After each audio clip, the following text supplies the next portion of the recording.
Quer falar, Esther? Ok. Eu tô esperando você. Seja coerente. Então, se você diz que você é cristão, pressupõe-se que ser cristão é ser seguidor de Jesus. A igreja serve a Deus, serve o mundo e serve as pessoas. Fala pessoal, está começando mais um Pode Entender, um podcast para você melhor entender a pregação do último final de semana. No programa de hoje, novamente, para somar forças, eu conto com a minha querida amiga, irmã, Esther Tarroni. Tudo bem, Esther? Tudo, né? Tudo bem, graças a Deus. E o nosso pastor, Petrônio Júnior. Tudo bem, pastor? Estamos aqui, mais uma vez, graças a Deus, tudo muito bem. Está começando Pode Entender, um podcast para você melhor entender a pregação.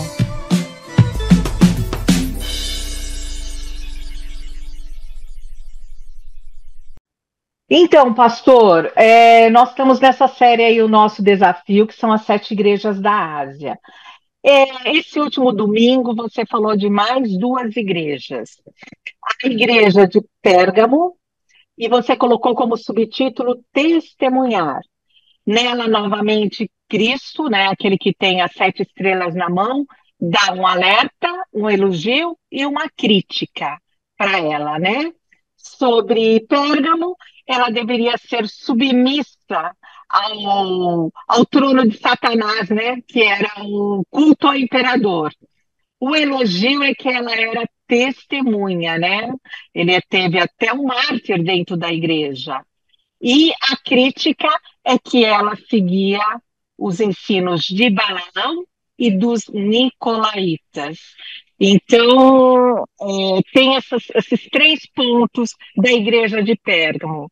Depois você falou sobre Tiatira, e o seu subtítulo foi Ser Diferente. O elogio, que eu também fiquei empolgada, você comentou também na sua mensagem, é que ele tinha amor, que a igreja tem amor, fé, serviço, perseverança, isso ela crescia muito, né? Porém, ela tinha a crítica dela que ela tinha uma imoralidade sexual dentro e a idolatria também por causa da profetisa Jezabel. E os elogios é que alguns não se contaminaram. Então foi muito interessante todo esse contexto dessas 2 igrejas, tanto de Pérgamo como de Tiatira. E a gente vai falar um pouco sobre isso, né, Dé? É isso aí. A gente vai ouvir a primeira pergunta. E essa primeira pergunta é do nosso irmão Edson. Vamos conferir? Pastor, quais perguntas o cristão pode fazer a si mesmo a fim de refletir se ele está mais alinhado à cultura da cidade ou aos ensinamentos de Jesus? Pergunta maravilhosa. Muito boa essa pergunta, porque empurra logo para a prática, né? Eu acho que quais perguntas seria mais interessante a gente responder primeiro uma pergunta, que é: o que é ser cristão? Essa seria uma pergunta, né? Antes de qualquer coisa daquilo que a gente diz que é ser crente, evangélico, cristão, qualquer coisa do tipo, primeiro a gente precisa aprender a responder o que é ser cristão. Segunda pergunta, talvez, é responder o que é uma igreja.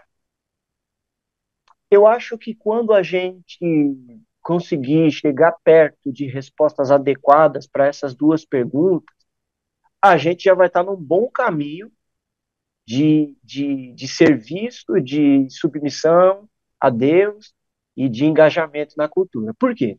Bom, o que é ser cristão? Ser cristão não é diferente daquilo que o IBGE contabiliza, né? O IBGE contabiliza os cristãos em 2 fatias, pelo menos, né? Os católicos e os protestantes, que têm uma gama de variações, né?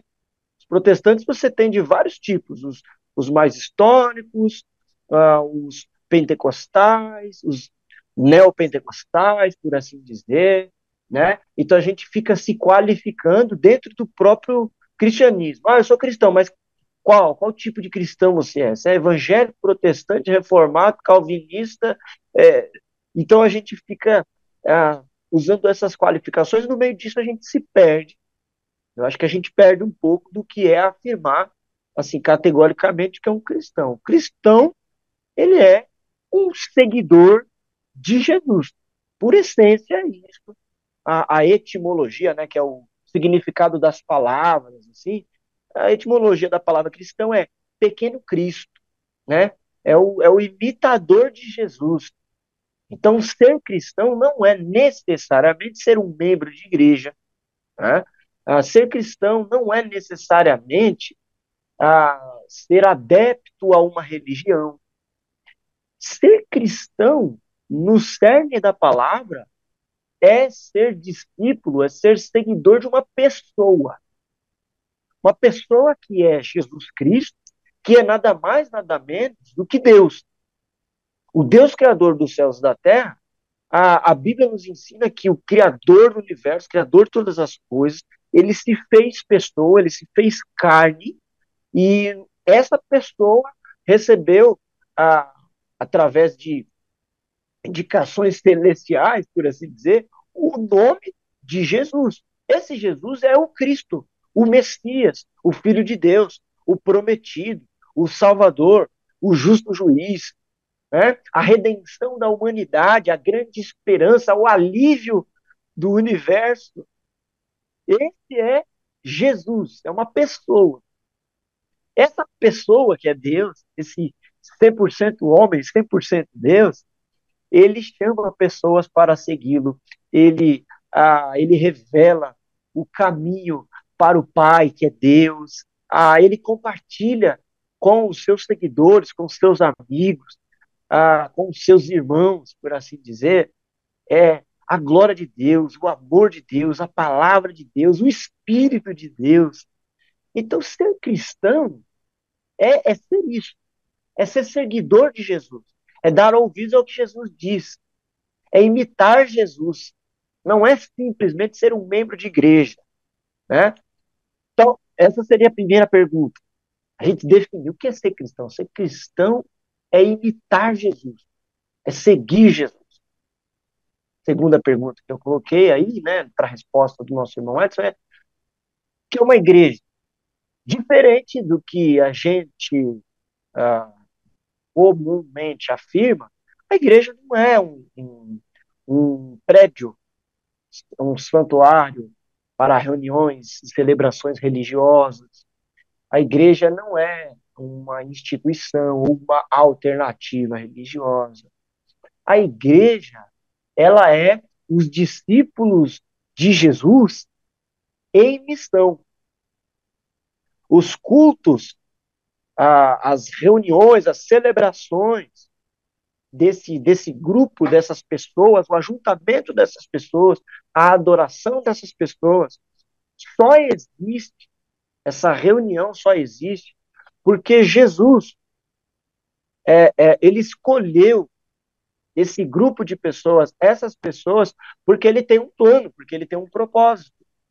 E esse plano e esse propósito é continuar revelando o seu amor, é continuar manifestando tua graça, tua justiça no mundo, não mais agora através da sua carne, porque ele não está mais aqui carnalmente presente, mas ele está presente através do teu Espírito Santo, que é a sua igreja é o templo do Espírito Santo, o seu povo é o templo do Espírito Santo. Então, a missão agora de levar pessoas ao Pai, a missão agora de revelar a justiça e o amor de Deus é da igreja. Então, vamos lá. Se a gente souber responder o que é ser cristão e o que é, de fato, uma igreja, nossas confusões sobre quem nós somos e o que nós devemos fazer, elas acabam. A mentalidade da gente na hora de sair de casa para ir para um culto, ela é outra, né? Ela muda a partir desse prisma, desse entendimento de que eu estou indo para o culto para me alimentar da presença de Deus, da graça de Deus, da palavra de Deus, mas não como um alimento egoísta, né, que me enche e eu volto para casa e sigo a minha vida normal. Não, ele é uma santa convocação para uma vida nova, uma vida transformada. Então, é dar adoração para a missão sempre, sempre, dar adoração para a missão sempre. Então, esse encontro semanal, por assim dizer, no domingo, o domingo prepara a gente para segunda, para terça, para quarta, para quinta, para sexta, para sábado, para domingo, e assim a gente vive assim. Então, a gente precisa primeiro responder essas perguntas: quem sou eu? Quem é Deus? Qual é o plano dele para mim? Porque senão nós vamos nos tornar pessoas meramente religiosas, frequentadores de igreja. E a gente vai achar que a igreja é um fim em si mesmo. E aí os nossos projetos, os nossos planos, as nossas canções, as nossas pregações, as nossas relações, elas vão se limitar àquilo que acontece na igreja. Então a gente monta um calendário, uma agenda e uma disposição da prévia orçamentária na igreja, mas focando só na igreja. Como se Deus tivesse pensado igreja, pensado a nossa fé, pensado o nosso relacionamento com Ele em si mesmado, dentro de quatro paredes. E não é esse o plano. Deus se tornaria muito pequeno, egoísta. Quando a gente pensa assim, Deus se torna muito egoísta. Quer dizer, eu sou eleito, eu sou predestinado, eu sou chamado por Deus, eu sou separado. Para quê? É predestinado, eleito, chamado para quê? Para frequentar uma igreja? Isso é muito pouco, gente. Isso é muito pouco. A gente pensar que ou quando não, a gente resume o plano de Deus a nos salvar para ir para o céu, né? Então, assim, a gente é que às vezes não conecta o evangelho com a vida. A gente não percebe que Deus se importa com aquilo que nós fazemos de segunda a sábado, não só no domingo. E é por isso que a nossa visão a respeito de Deus, das coisas sagradas, são muito pobres, muito raquíticas. Quer dizer, tem muitas coisas que nós não falamos ali, sei lá, no templo, né? Porque isso é uma ofensa a Deus, não pode. Mas dentro de casa a gente não tem o mesmo cuidado com certas palavras. É como se Deus não fosse onipresente, entendeu? Ele não está em todos os lugares, entendeu? Então, é essa visão religiosa demais que faz a gente perder na cidade. Por quê? Porque essa falta de consciência de que Deus está presente, de que eu estou em missão, de que onde quer que eu esteja, eu preciso manifestar o caráter de Jesus, isso me faz não, não negociar tanto as tentações. Eu sonego imposto, eu passo com o carro no farol vermelho, eu jogo o lixo na calçada, coisas do dia a dia, né? Eu furo fila no banco, que eu quero tirar vantagem, eu não ajudo aquela pessoa no metrô, o mendigo necessitado me pede um dinheiro, eu mesmo tendo no bolso, digo que não tenho. Então, estou mentindo duas vezes, né? Estou mentindo e estou também omitindo a ajuda, né? Claro, para cada um desses pontos que eu coloquei, existem fatores que, por exemplo, eu posso simplesmente passar no farol vermelho porque é perigoso, tem todas as nossas justificativas e as nossas desculpas sociais. Mas o que eu estou querendo dizer é que, em larga escala e na grande maioria das coisas, e na prática do dia a dia, a gente não faz muito as contas sobre essas coisas, justamente porque a nossa compreensão sobre ser cristão, ser evangélico, ser povo de Deus, ser da igreja, é muito raquítico. Então a gente pensa que ser da igreja e servir a Deus é aquilo que eu faço no domingo. Eu sou o servo do Senhor quando eu exerço algum ministério. Se eu toco no grupo de louvor, se eu faço parte das mídias, se eu levo o microfone, se eu sou pregador, se eu sou presbítero. Se eu não sou nada na igreja, se eu não tenho nenhum cargo eclesiástico, eu não sirvo ao Senhor, né? Só para encerrar Aham. essa resposta, uma pessoa lá da nossa igreja, tempo atrás, inquieta, perguntou assim para mim, né? Pastor, eu quero muito servir a Deus, mas eu não tenho tempo. Eu queria muito servir a Deus, eu estou incomodado, isso tem me tirado o sono, porque eu queria servir a Deus. Eu falei para o pessoal, vamos lá, você é mãe, isso é uma forma de servir a Deus. Você é empresária, isso é uma forma de servir a Deus. Você é esposa, isso é mais uma forma de servir a Deus. Então, é que a gente pensa que servir a Deus é o ministério eclesiástico. Então, por que a nossa compreensão de quem é Cristo e do que é a igreja, ela é reducionista, ela é pequena, ela é dicotômica, ela faz separar entre sagrado e profano? Por causa disso é que a gente perde tanto na cidade. As tentações vêm, as tribulações vêm, as provocações vêm, e a gente não aguenta, a gente não sabe exatamente para onde ir, como decidir, como fazer, simplesmente porque a gente tem, no final das contas, uma crise de identidade. A gente, ao invés de ser discípulo de Jesus, passa a ser membros de igreja. Pastor, você falando assim, talvez a primeira pergunta que passe a minha cabeça é, eu faria para mim assim, onde está Deus?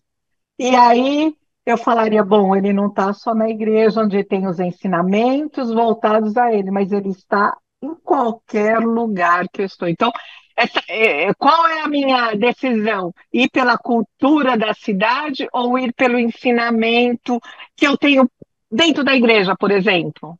Né? Então, talvez para mim a primeira pergunta é falar: Deus está aqui na minha casa? Deus está lá no meu trabalho? Deus está ali aqui na igreja?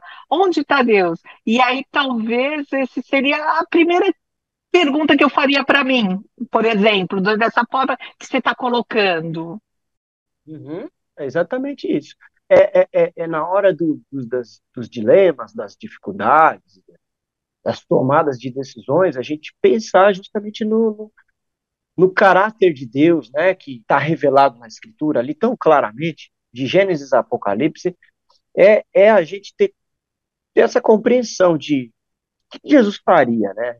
Ou melhor, o que Jesus fez num caso como esse, né? O que é que Deus tinha para dizer a respeito disso? O problema é que a gente não cogita sobre essas coisas.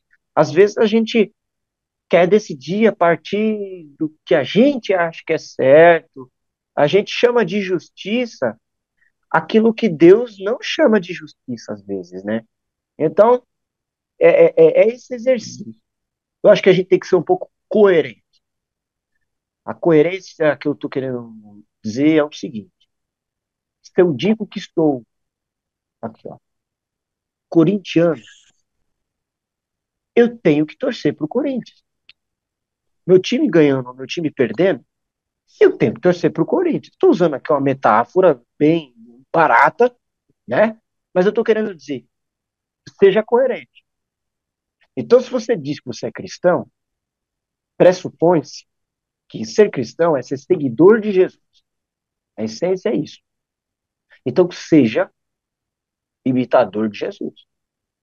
Agora, se você diz que é cristão, mas vive como um não cristão, que cristianismo é esse? Que evangelho é esse? Olha, eu acho que a gente pode terminar essa primeira pergunta com aquela pergunta que Jesus fez para os seus discípulos. Lá em Mateus capítulo 15. Jesus pega os discípulos e diz para eles assim: o que dizem por aí sobre mim? O que dizem os homens que eu sou? Aí eles respondem: alguns dizem que você é Elias, outros dizem que você é um profeta. Aí Jesus pergunta: e vocês? O que vocês dizem que eu sou? Aí Pedro diz assim: tu és o Cristo, o Filho do Deus vivo. E aí Jesus responde para Pedro: você é feliz, Pedro, por saber disso, por aprender isso. Bem-aventurado és tu, Simão. Mas quem te ensinou isso, Pedro, não foi carne nem sangue. Isso não uma compreensão meramente humana. Isso foi revelado pelo Espírito. Eu estou querendo dizer é que essa resposta adequadíssima de Pedro, ela é uma resposta teológica, sim, mas ela é também uma resposta pessoal também, porque Pedro está se relacionando com Jesus, ele está andando com Jesus. Então ele não tem dúvidas de que Jesus é Jesus, entendeu? Ele não tem dúvida de que Jesus é o Cristo, o Filho de Deus. Embora a resposta pronta e teológica é afirmar isso. Jesus é o Cristo, o Filho de Deus. Essa é a resposta teológica. Mas Pedro está dizendo isso não simplesmente porque ele quer subscrever a teologia correta, mas porque particularmente ele crê e ele vê isso no dia a dia dele, que Jesus Cristo é o Filho do Deus vivo. E Jesus reconhece isso. Ele diz, olha, Pedro, você só consegue dizer isso porque o Espírito te revelou isso. Eu acho que o que falta para nós são essas respostas pessoais a respeito de Jesus, de pessoas que se relacionam com Jesus, de pessoas que verdadeiramente seguem a Jesus. Nós somos, às vezes, muito ávidos por respostas prontas dos catecismos da vida, das teologias sistemáticas, dos versículos aprendidos e decorados das caixinhas de promessa. Então, quando alguém pergunta para você, olha, por que Deus é bom? Aí você lembra daquele salmo que diz, porque a misericórdia dele dura para sempre. Não é isso que eu estou querendo dizer. Eu estou querendo dizer, por que você, na sua vida, pessoalmente, particularmente, diria que Deus é bom? É mais ou menos isso que Jesus estava perguntando. O que é que as pessoas dizem a meu respeito? Então, por aí, hoje, na cidade, muitas pessoas dizem muitas coisas a respeito de Jesus.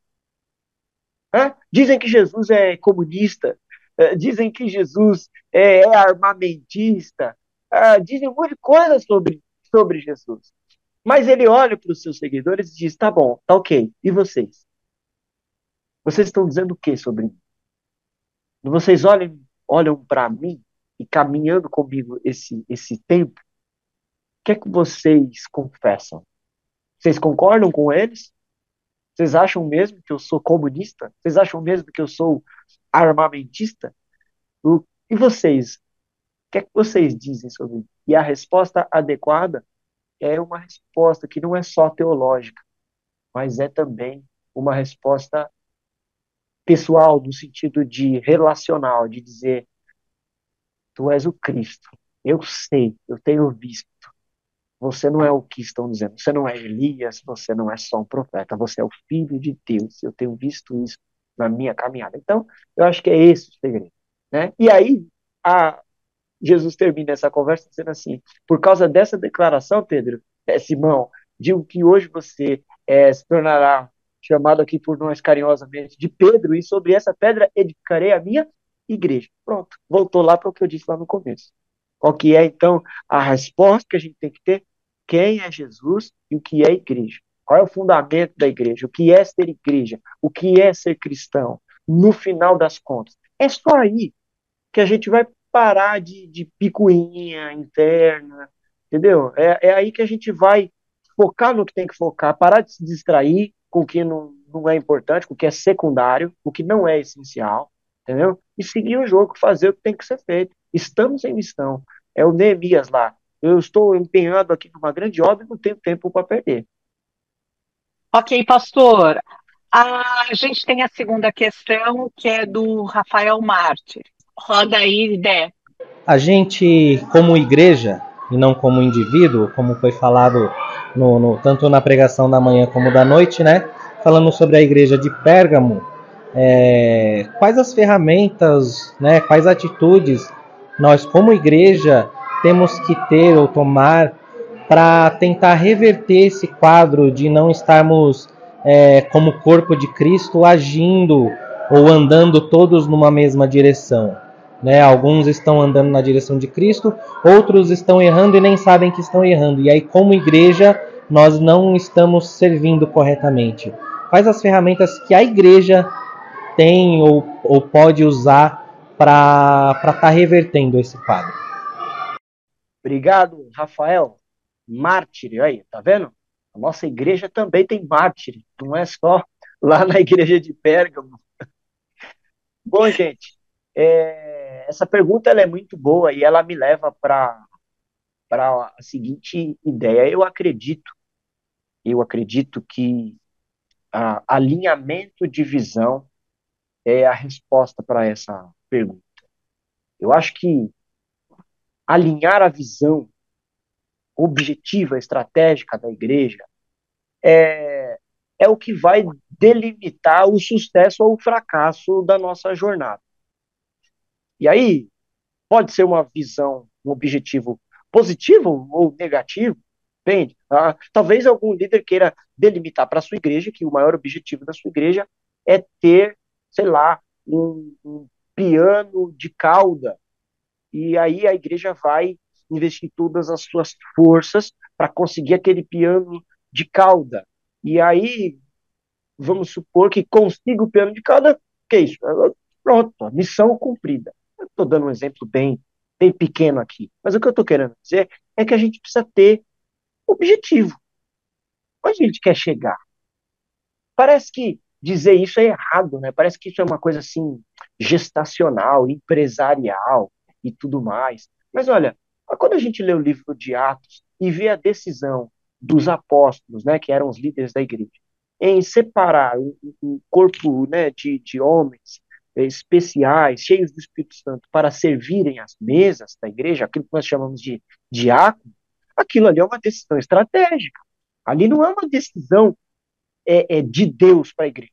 Você não vê o texto dizendo lá em Atos, e o Senhor falou com Pedro para separar tal pessoa. Não, havia um problema ali, né? As viúvas dos gregos estavam reclamando porque elas não estavam sendo contabilizadas na distribuição dos alimentos, quer dizer, a cesta básica não estava chegando para as viúvas, só para as mulheres hebreias, judias, e aí começa um problemão ali na comunidade de Jerusalém, a ponto dos líderes da igreja, né, João, Pedro, Tiago, gente, realmente, a gente tinha que estar preocupado com isso daí.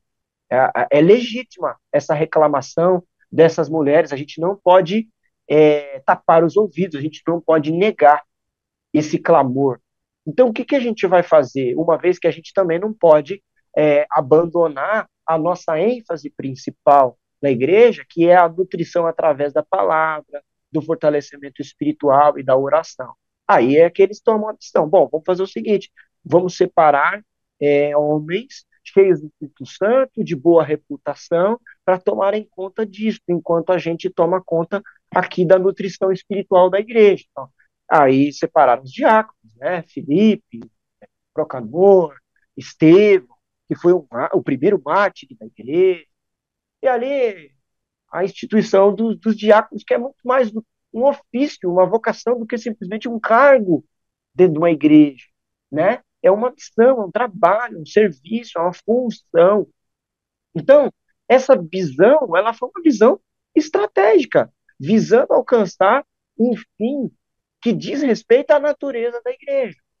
Então, eu acho que o ponto é esse, os líderes da igreja, a liderança da igreja, trabalhar uma visão comum para a igreja e usar todos os mecanismos e plataformas da comunidade, da igreja, para que se alcance esse objetivo, né? Então, você pega o nosso caso, por exemplo, nós temos 2 cultos aos domingos e a escola dominical também aos domingos.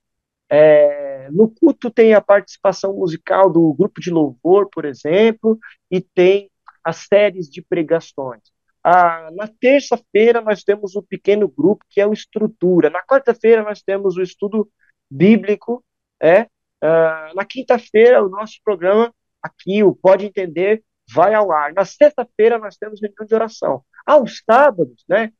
Cada sábado tem uma coisa diferente, tem uma reunião de mulheres, uma reunião de homens, uma reunião de jovens, tem um pequeno grupo dos jovens, né, que é o Bíblia e Oração, o BO. Então, veja, há uma série de programas, atividades, ferramentas. Se a gente quer determinar um objetivo comum para essa igreja como um todo, a gente tem que alinhar a visão de cada departamento, de cada ministério, para que a gente esteja na mesma rota, na mesma direção, na mesma estrada. Agora, se um ministério está querendo ir para a direita, o outro está querendo voltar para trás, o outro está querendo ir para a esquerda, o outro está querendo ir para cima, qual é o objetivo? Nenhum. Então, vai muito do líder, por assim dizer, alinhar a visão. Dizer, gente, ó, nós vamos embarcar numa viagem agora, e o nosso destino final é a Bahia. Então, saibam que nós estamos saindo daqui de São Paulo e indo para a Bahia. Vamos supor que a gente está na metade do caminho, cruzando o estado de Minas Gerais, alguém cutuca ali e fala, pastor, você não achava melhor a gente ir para Cuiabá? A gente já está indo para a Bahia, está quase lá. E alguém fala assim, não, Cuiabá é mais legal. Lá, calor lá e tudo mais. Então, olha o que está acontecendo. A gente tem um objetivo, a gente tem uma trajetória, a gente está cruzando lá e parece que essa pessoa ela não entendeu. Ela está pensando em outra coisa, está pensando em Cuiabá, enquanto todo mundo ali concordou de ir para a Bahia. Nem sei se eu fui muito claro com essa ilustração, mas é entender isso, a delimitar visão, destino, objetivo. Isso precisa estar muito claro. A liderança da igreja precisa sentar e dizer isso, objetivar. Agora, vamos pensar o seguinte: qual é o objetivo da nossa igreja, por exemplo? Aí alguém vai responder: pregar o evangelho. Não, isso aí não é objetivo, isso aí é o mandamento da igreja. Isso é obrigação da igreja. Isso aí a gente não precisa nem cogitar. Isso aí é óbvio, é o que a gente tem que fazer mesmo. A gente tendo ou não tendo um objetivo, isso é a única coisa que a gente tinha que estar fazendo mesmo, né? Eu quero dizer assim, mas nós, como um corpo de Cristo, que estamos num determinado local, que temos um endereço, qual é o nosso objetivo? Eu acho que tem gente que nunca nem pensou nisso. Tipo assim, ué, mas tem que ter objetivo? Tem, porque senão a gente fica ali só na manutenção, domingo após domingo, não desenvolve, a gente não tem pretensões, não tem visão, entendeu? A gente fica ali, ó, no mesmo lugar. É, todas as atividades, elas acabam se repetindo, né? Você faz uma vez, deu certo, você fala, vou fazer de novo. E aí deu certo, vou fazer de novo. Mas chega uma hora que já não está mais dando certo, mas como acostumou a fazer sempre, né? Já se tornou algo que é parte do calendário da agenda da igreja, alguém chegar e falar assim, pô, você não acha legal mudar, trocar de dia, tirar isso aí do... Não, a gente sempre fez isso. Então, sempre fez, mas não está mais funcionando, não tem dado frutos, não tem dado resultado. Não, mas aí vai mexer com o calendário da igreja. Então, é isso. Quando a gente perde o objetivo, a direção do trabalho, qualquer coisa vira importante, entendeu? A gente perde a funcionalidade da igreja. Se a gente não tem aquelas respostas lá que eu dei pro Edson, o que é ser cristão, o que é ser igreja, a gente vai cair nesse erro aí de achar que a gente não precisa ter um objetivo como cristãos e como igreja, e aí a gente vai brigar pela cor do estofado do banco da igreja, vai brigar, entendeu? Porque o irmão está sentado na frente, a cabeça dele está me atrapalhando, a gente vai achar isso ruim, a gente vai querer reclamar com o pastor, porque aquela pessoa ela é muito grande para sentar no primeiro banco, ela tinha que sentar lá no final. Então, aí começa a criar uns problemas assim que, gente, pelo amor de Deus, aí, por quê? Porque eu tenho um objetivo, entendeu? Então, a igreja é o seguinte: o líder, o pastor, ele tem que ajudar a igreja a se concentrar no que interessa. Esse é o papel do pastor. O pastor é o técnico do time de futebol. O resultado só vai vir se o time entrar em campo. Se o time não entrar no campo, não ganha nem perde. Não adianta lá no técnico ser bom, ser estrategista, ser um excelente profissional, cheio de títulos no seu currículo. Se o time não entrar em campo, não tem jogo. Se não tem jogo, não dá para saber se vai ganhar, nem perder, ou empatar. Então, assim, o pensador escreveu o seguinte: quando você quiser que as pessoas embarquem com você numa viagem, não chame elas para juntar madeira e construir o barco junto com você. ensine e encante elas com a imensidão do oceano. Então, é isso que acontece. Às vezes a gente está dando muito trabalho, muita atividade, muito conteúdo, que as pessoas não sabem nem aproveitar. Falar, tá, e aí, o que a gente vai fazer? Porque, né, dá ali um monte de coisa e não tem espaço para colocar em prática, né? Então, a ideia é realmente, Jesus está dizendo para os seus discípulos, ó, veja, os campos estão brancos, a seara é enorme, é grande, mas cadê aqueles que vão? Então, o pastor tem que sonhar, ele tem que fazer a igreja sonhar, tem que delimitar essa, essa, essa visão. Então, é isso, é o alinhamento de visão que vai construir na igreja um ambiente de intolerância ao pecado, né? Porque, opa, se o irmão tá atrapalhando, tá todo mundo em comunhão, vai dizer, ô, irmão, volta para cá, você tá errado, tá remando do lado errado, é aqui. Agora, quando a gente é um monte de indivíduos juntos só, né? Individualidade faz parte da minha comunidade, mas é um monte de indivíduo, né? O individualismo ali. A gente não tá nem ali pro outro, o outro errou, tá vendo? Eu avisei, é o que ia acontecer mesmo. Ora, se a gente entender que a gente está todo mundo junto, no mesmo barco, indo para o mesmo lugar, para o mesmo destino, aí fica um pouco mais fácil, entendeu?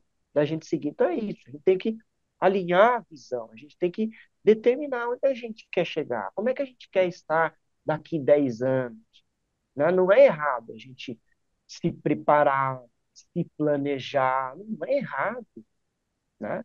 E também não é errado se na metade do caminho o Senhor disser, ó, volta, tá errado. Volta, muda aí. Vocês estavam pensando, porque o homem faz os seus planos, mas a resposta final vem da boca de Deus. O apóstolo Paulo desenhou um itinerário lá na viagem missionária com seus companheiros e já estava tudo certo para no outro dia de manhã eles viajarem para um certo destino, quando de repente o apóstolo Paulo tem uma visão de um varão macedônio que aparece para ele e diz, por favor, passa na Macedônia e nos ajude. A Macedônia não estava na rota, não era o itinerário que ele tinha desenhado. Mas Deus deu uma visão para ele que ele falou: Amém, nós vamos para Macedônia. E a equipe de Paulo comprou a briga. Ninguém falou assim: não, não, não, não. O combinado não sai caro. Você falou para a gente que a gente ia para outro lugar. Não, todo mundo entendeu a liderança do apóstolo Paulo e disse: Amém, é de Deus, nós estamos com você. E eles foram para Macedônia, fizeram o trabalho lá, fizeram uma vez. Então é isso, é essa sensibilidade, a ouvir a voz de Deus, entendeu? E ter esse itinerário, esse destino, esse objetivo, alinhamento de visão. É isso que vai fazer nós, como uma comunidade, um corpo, uma igreja, né, uma reunião de pessoas, é isso que vai fazer com que a gente, de personalidades diferentes, de histórias diferentes, pensamentos diferentes, de sentimentos diferentes, de projeções diferentes, é isso que vai fazer com que cada um de nós, seres diferentes, encontremos um fator comum. É a tal da unidade, gente. A unidade não é uniformidade. Unidade é pensar concordantemente no Senhor, a despeito de nossas diferenças. Legal, pastor. A terceira pergunta, ela veio da nossa irmã Deilda. E eu acho que vai dar um pouquinho de trabalho também para responder, igual a última pergunta aí, tá? Mas a pergunta é o seguinte, confere aí, ó. Vendo a mensagem da parte da manhã, também da parte da noite, dá para perceber que não perseveravam na doutrina, também não buscavam a santidade.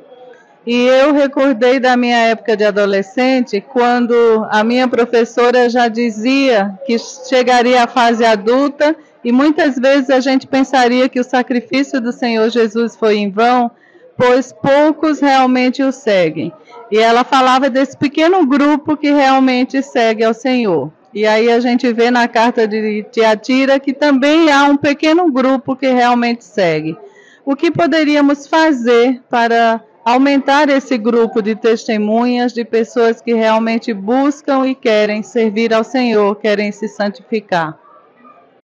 Muito bom. E a resposta, ela é, assim, um pouquinho aproximada da anterior. Por quê?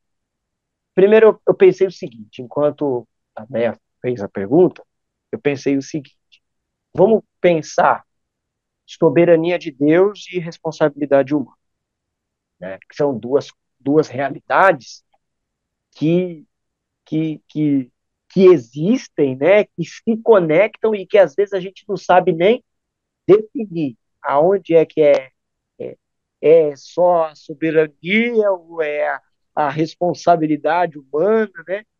Então, a ideia é a seguinte: dentro da perspectiva de que Deus é soberano, e aí você pega os argumentos paulinos, né? De que Deus elegeu antes da fundação do mundo, aqueles que são os seus. Você pega as profecias, o próprio livro de Apocalipse, né? Que falam que Deus tem um número de eleitos certos. Um dos sinais do final dos tempos é que muitos apostatarão, o amor vai se esfriar. Então, assim, dentro desse cenário já pré-organizado por Deus, já estabelecido pelo Deus soberano, a gente tem que esperar algumas baixas, né? A gente tem que esperar o amor se esfriando, a apostasia, as perseguições. Esse é o cenário mais passivo da nossa parte, assim, né? De dizer, bom, não tem muito o que fazer, talvez alguém possa pensar, né? Tem muito o que fazer. Deus falou que era isso aí mesmo. Muitos vão apostatar, o amor vai se esfriar, a igreja vai ser perseguida, Deus tem os seus direitos. Ah, tá, agora vamos falar da outra faceta da realidade, que é a responsabilidade humana.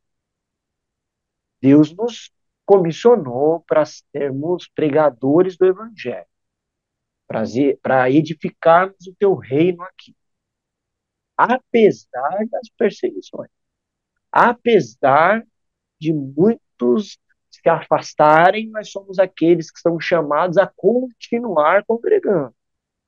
Apesar do amor se esfriar, Jesus disse que nós só seríamos verdadeiramente reconhecidos como seus discípulos no mundo se nós amássemos uns aos outros. Então, olha só, tem algo que está acontecendo e para acontecer que diz respeito ao trabalho de Deus, mas tem coisas que diz respeito ao nosso trabalho, a coisa que nós devemos fazer mesmo. Então, nós não podemos cruzar os braços, porque o amor vai se esfriar, porque realmente vão apostatar, porque a perseguição é sinal do fim dos tempos, então vamos esperar, porque Jesus está chegando. Não. Inclusive, o apóstolo Paulo escreveu 1 Tessalonicenses e 2 Tessalonicenses, que são cartas para uma igreja, né? E na primeira carta ele elogia a igreja, ele fala, vocês estão muito bem, a ponto da gente não ter nem mais o que acrescentar. Vocês já sabem o que tem que fazer. Nossa, os irmãos lá da Macedônia e da Antioquia estão felizes da vida que vocês ajudaram eles financeiramente. Olha, eu não tenho nem palavras. Vocês são o tipo de igreja que dispensa comentários. Essa é a primeira carta aos Tessalonicenses. Segunda carta, o tom de Paulo muda. Paulo fala, gente, o que aconteceu? Vocês estão com o braço cruzado? Foi só eu falar para vocês que Jesus vai voltar, que vocês acharam que ele ia voltar, e aí pararam de servir, pararam de trabalhar? Então acontece um cruzar de braços, às vezes, porque nós ficamos só na esfera do, Deus vai, Deus é soberano, Deus é que vai. É o Espírito Santo que convence, né, o pecador, Deus tem os seus leis, né? A gente não precisa nem orar, porque Deus já sabe de todas as coisas. Então a gente joga na conta de Deus e, e não faz nada, né? Vê a igreja tendo suas dificuldades, suas problemáticas, seus decréscimos, né? E não faz nada, não faz nada. Então, a pergunta da Deilda vem de encontro a isso. O que a gente teria que fazer, então? O que a gente teria que fazer? Bom, pega um pouco daquilo que eu falei na primeira pergunta e na segunda. Individualmente, a pessoa tem que saber definir quem é Jesus. Assim. E eu tô falando, gente, eu tô falando saber definir teologicamente, sabe? As respostas teológicas adequadas. A resposta pessoal mesmo. eu tenho experiência com Cristo, eu nasci de novo,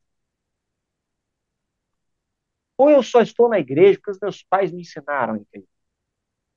Isso é um costume tradicional, familiar, e porque eu sempre soube cantar, eu canto, porque eu sempre falei bem, me colocaram para dar aula na escola dominical. Porque assim, só entra no reino dos céus quem nascer de novo, não é ser membro de. Há muitos naquele dia que dirão para Jesus: olha, em teu nome eu preguei, eu expulsei. Jesus, sim, mas eu não te conheço. Quer dizer, nós não temos intimidade, nós não temos relacionamento, eu não conheço você, eu não sei quem é você. Você fez muita coisa no meu nome, porque meu nome é poderoso. Agora, eu não sei quem é você, você usou o meu nome em vão. Então, a grande questão é o indivíduo, em particular, ter essa experiência com Jesus, é nascer de novo, se converter. Se converte, beleza? Faz parte da igreja. O que é ser igreja? A igreja é o povo de Deus em missão, beleza? Foi a primeira resposta que eu dei para a pergunta do Edson. Segunda pergunta. Tá, e agora? Nós estamos aqui, um monte de pessoas com experiências com Jesus. Um monte de pessoa que nasceu de novo, se converteu, está aqui reunida nesse corpo que se chama igreja. E agora? Agora vamos sentar e vamos alinhar a nossa visão. Segundo a resposta da pergunta anterior. Vamos definir aqui o que é que nós vamos fazer. Porque se todo mundo aqui é cristão, e todo mundo entendeu que a igreja vive em missão, então todo mundo entendeu que a gente tem alguma coisa para fazer, ok? Ok, pastor, é isso aí. Então, beleza. Então vamos definir nossas estratégias, nossos caminhos, vamos alinhar a nossa visão. Vamos, né, se preparar para a batalha. Eu acho que é isso. Essa é a resposta da terceira pergunta. A junção da primeira com a segunda. O que a gente tem que fazer? A gente tem que fazer isso, tem que se preparar como igreja para essas demandas, para esses desafios que vão acontecer.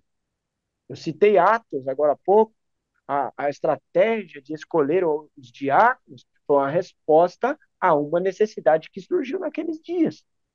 A gente não pode agora, no século XXI, achar que o nosso problema é o mesmo do século XVI, quando Lutero e Calvino estavam brigando para reformar a igreja. Nosso problema mas não é indulgência. Embora a Igreja Católica Apostólica Romana ainda seja uma potência mundial, o Papa ainda exerça algum certo tipo de influência na sociedade, mas esse não é, assim, vamos ser sinceros, o nosso principal e primeiro problema hoje, aqui e agora. É um dos vários. Na Reforma Protestante, eles queriam lutar para o povo ter Bíblia. Hoje, tem gente que tem 8 Bíblias em casa e nem lê, não é? E naquela época ninguém tinha Bíblia, só o padre ainda era em latim. Você imagina Lutero na Alemanha tendo que ouvir missa em latim. E aí como é que faz? Como é que a gente vai distribuir a palavra para essas pessoas? Aí a imprensa de Gutenberg estava nascendo. Então ele pegou esse aparato, essa novidade tecnológica dos seus dias e fez uso para disseminação da palavra de Deus, do Evangelho, e imprimiu Bíblia. Só que aí vem um outro dilema. O povo é analfabeto, o povo não sabe ler. Como é que a gente vai fazer? Bom, então a gente vai ter que primeiro ensinar esse povo a ler. Então, do lado da igreja, constrói-se uma escola. E aí o conceito de escola pública que nós temos hoje nasce ali na Reforma Protestante, escola para todos. Porque aprendendo a ler, as pessoas aprenderiam a ler a Bíblia. E não é escola bíblica dominical. Era escola mesmo, escola de cultura, de formação social, pessoal, cultural, né? A escola dominical foi uma invenção mais recente, lá com os ingleses, até tem influência dos metodistas, de John Wesley e esse pessoal, eles que tiveram essas ideias da escola bíblica dominical e tudo mais. E interessante é que a gente trata a escola bíblica dominical como se fosse um mandamento bíblico, por exemplo, né? Vamos supor que chegasse, não é o caso da nossa igreja, a gente tem, graças a Deus, uma boa frequência na escola bíblica dominical, uma boa participação, né? A igreja participa mesmo. Vamos supor que a gente chegasse num dia assim bem crítico da escola bíblica dominical e dissesse assim, gente, não vale mais a pena manter a escola bíblica, só vem 2 pessoas. e alguém dissesse, não, não pode, igreja tem que ter escola bíblica dominical. Então, igreja a partir de qual lente? Porque na Bíblia não tinha escola bíblica dominical, né? É que a gente aprendeu culturalmente a fazer igreja com escola bíblica dominical. Então, perceba, isso é uma estratégia boa, é uma ferramenta boa, é coisa que a gente aprendeu a fazer no meio do caminho e que faz bem. Então, por que não? Por que não cogitar outras estratégias, outras ferramentas, outras formas de edificar a igreja, de amadurecer a igreja, esse tipo de coisa que a gente precisa discutir. Vocês sabiam que o futebol, né, esse esporte tão conhecido e tudo mais, foi invenção dos cristãos ingleses? A gente conhece a história de que foi os ingleses que inventou, mas não de que foi uma igreja da Inglaterra. Porque a ideia foi a seguinte: os ingleses foram vanguardistas em muitas coisas, né? A igreja da Inglaterra foi vanguardista de muita coisa, inventou muita coisa. E a invenção do esporte, do futebol, nasce da seguinte ideia. Quando você olha para aquele texto que fala da infância de Jesus e diz que o menino crescia em sabedoria, graça e estatura, né?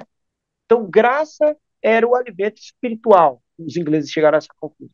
Crescer, uma criança crescer em graça, nós já fizemos aqui a escola dominical.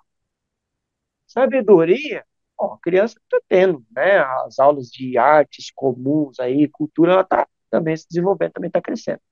Agora, estatura, desenvolvimento físico, o que é que a gente está proporcionando para essas crianças? Igreja, pensando. Foi aí que surgiu, ó, vamos inventar uma atividade física e inventaram um esporte, o futebol. É uma necessidade ali social, uma resposta bíblica para, entende? A igreja sempre esteve à frente de muitas coisas. A gente desconhece na própria história do Brasil cientistas como Getúlio Vargas, não, Vital Brasil, que inclusive era presbiteriano, né? Homem importantíssimo. Os homens que deram origem ao Instituto Butantan, as descobertas dos venenos lá, que foram medicinais, homens cristãos.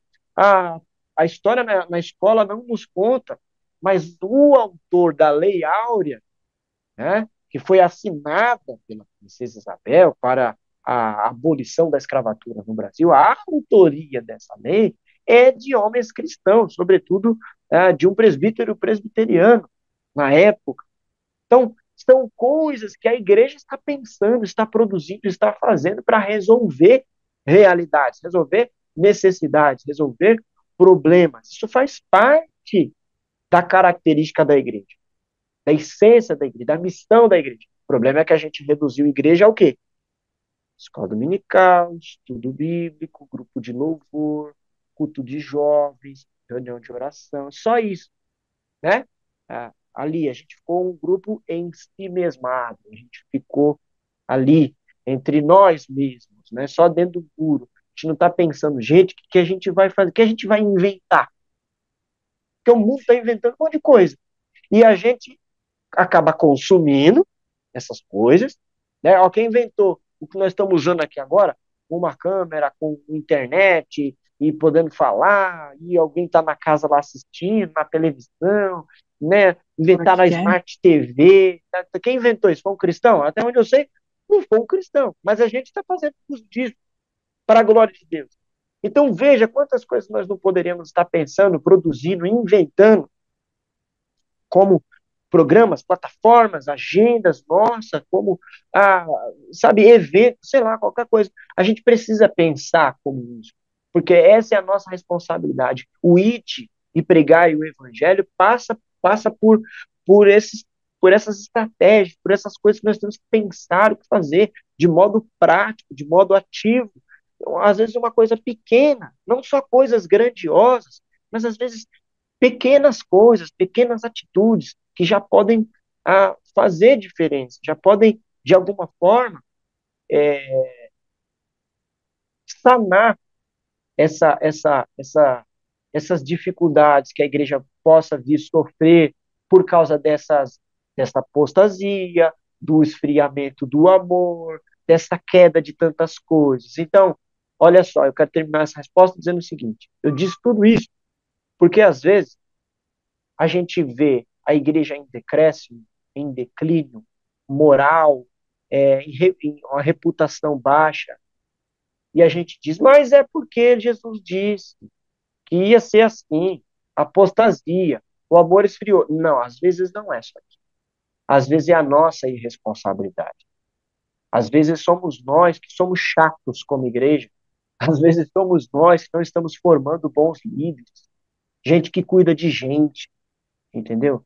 Às vezes somos nós que estamos falhando como igreja, fechando as portas ao invés de abri-las. Às vezes somos nós que, ao invés de criarmos ponte, estamos construindo muros. Às vezes somos nós, não é a apostasia, não é o esfriamento do amor. Às vezes somos nós que esfriou o amor, que estamos... Apostasia significa afastamento da fé, né? Às vezes somos nós que estamos tão afastados da fé, mas dentro da igreja, que acha que é os outros que estão afastados da fé. Mas não, somos nós. Que é o que estava acontecendo naquelas igrejas lá, né? Que a gente tem visto nessas cartas aí de Apocalipse. Gente que está dentro da igreja vivendo como se não fosse cristão, né? Cristão vivendo como um não cristão. Deixou o mundo entrar dentro da igreja. Não através de um instrumento musical, mas através da mentalidade. Uma mentalidade de alguém que não é seguidor de Jesus, mas é membro de igreja. Eu entendo a angústia, né? Vou falar assim, da ideia sobre isso, da gente querer ter gente, querer ter bastante gente, falar, e às vezes a gente fala para alguém, testemunha para alguém, e a pessoa não, né, não acontece nada. E ela fala de Tiatira, né? Tiatira foi o elogio dela foi esse, né? Que ela conservava a fé, o amor, ela conservava tudo. E o elogio é que tinha alguns que não se contaminavam. Então, vejo também que nessa carta, Deus está nos encorajando, Cristo está encorajando aqueles que estão lá na luta, estão lá tentando fazer a missão, e às vezes a gente olha e com os nossos olhos humanos a gente não vê resultado. A gente está achando que não está acontecendo. Então, assim, esse é um elogio, um encorajamento, eu acho que é dessa carta de Tiatira, né? Isso, não para não, não para não, continua. É isso mesmo, eu conheço as tuas obras, tenho visto a sua perseverança. Insista, é isso aí, continua, não para não, porque é isso mesmo, Esther. Às vezes nos falta um resultado visível, de alguma forma, e a gente acaba desanimando. É o Elias, né, que correu lá para a caverna e falou, só tem eu de crente aqui, Deus. Por isso que eu vim para cá. O povo não quer saber de Deus, não. Aí Deus falou, que é isso, rapaz? Olha ali, ó, tem 7 mil que não se E ele fala, prostraram. me mata, né? Eu quero morrer. Eu morrer, ele entra em depressão. Ele tá esgotado do seu desgaste, das suas batalhas, das críticas, de tudo que ele está fazendo, e ele chega a pensar que só ele quer que as coisas funcionem. E a gente, no ministério, acaba fazendo isso muitas vezes. A gente acha que só a gente é que quer que a igreja cresça. É só a gente. É só eu, como pastor, que estou interessado. Entendeu? É só o André. E a igreja precisa também de vocês, da liderança, dos pastores, lá no púlpito também, pastor, nos encorajando, falando, gente, vamos continuar trabalhando. Então a gente precisa, eu acho que aqui é um exemplo, né, de que Cristo está dando também para tanto para vocês também, que você, porque para a gente, realmente, você colocou nas três, eu tinha feito uma linha aqui das três respostas mesmo, e tinha feito exatamente isso que você falou. A primeira é saber quem é Jesus e quem é a igreja. A segunda é ter alinhamento nos objetivos, e eu coloquei ancorado na liderança, porque vocês têm a visão macro das coisas, né? E a gente precisa, essa terceira para mim falaria que a gente precisa de encorajamento da parte de vocês, a lembrança de vocês que na palavra de Deus encoraja a gente a continuar, a não desistir, porque senão a gente cai por terra, né? Realmente a gente não consegue enxergar. As dificuldades são muitas mesmo. Então, se a gente não se lembrar que tem algo maior pela frente, né? A gente realmente para. Se a gente olhar resultados meramente humanos, a gente para. A gente fala, isso aqui não é para mim, não, deixa para lá. O povo não quer saber de nada, né? Aí é onde começam as outras questões, né? Vou procurar outra igreja, né? Vou para outro lugar É que isso mesmo, queira. Então a gente quer ser servido, a gente não quer servir, verdade. quer ser servido. Então eu acho que é isso, é olhar essas coisas todas e lembrar o porquê disso tudo. Por que que a gente está fazendo? Quem foi que nos chamou? Qual é a causa daquele que nos chamou? Senão a gente desiste, senão a gente para. Porque realmente, a gente, quem foi que nos chamou? Jesus. Quem é Jesus? Jesus é aquele que foi rejeitado pelo seu próprio povo. Só aí já acabou, já não precisava nem falar mais nada. Ah, acabou. Às vezes a gente está querendo prestígio num mundo em que Jesus não foi prestigiado. E eu nem sou Jesus. Entendeu? Então, sabe, é isso, é a gente ter coragem, a gente não desistir, é a gente insistir e perseverar, é dizer, não, o que nós vamos fazer? Não deu certo isso, então bora, vamos fazer o outro. Não deu esse aqui também, então vamos fazer o outro.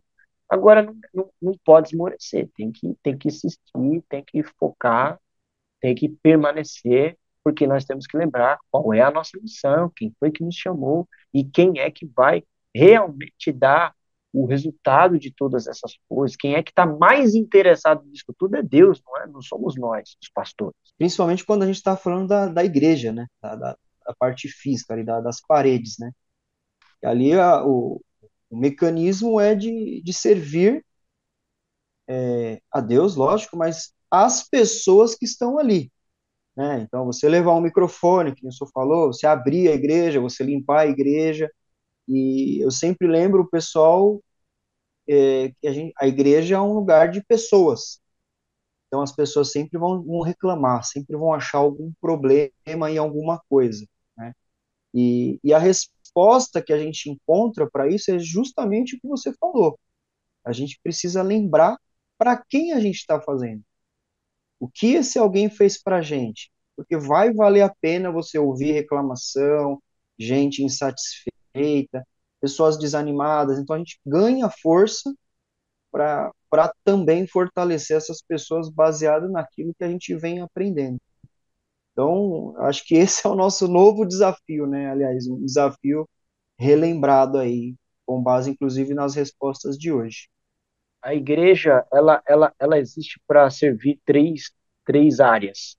A igreja serve a Deus, serve o mundo e serve as pessoas. Claro que não vai ter tempo da gente se delongar nisso aqui, mas deixa aí de, de reflexão.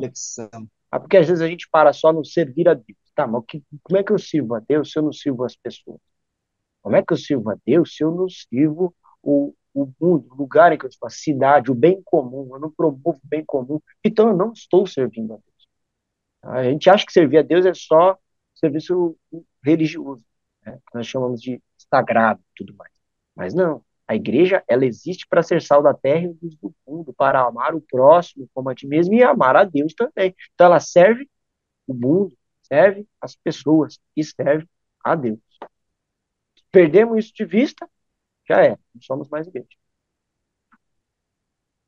Bom, pastor, obrigado pelo seu tempo, por dividir aí o seu conhecimento, toda a sabedoria aí comigo, com a Esther, com o pessoal que está assistindo, tá? A gente se vê na próxima semana. Obrigado, Esther, mais uma vez aí, fortalecendo o time. Obrigada, Dé. Obrigada, pastor. Deus abençoe vocês muito. Valeu, Esther, valeu, André, valeu pessoal que nos assistiu ou nos ouviu aí. Desculpa qualquer coisa, mas Deus abençoe vocês aí. Obrigado por me apoiarem. Valeu, pessoal. Até semana que vem.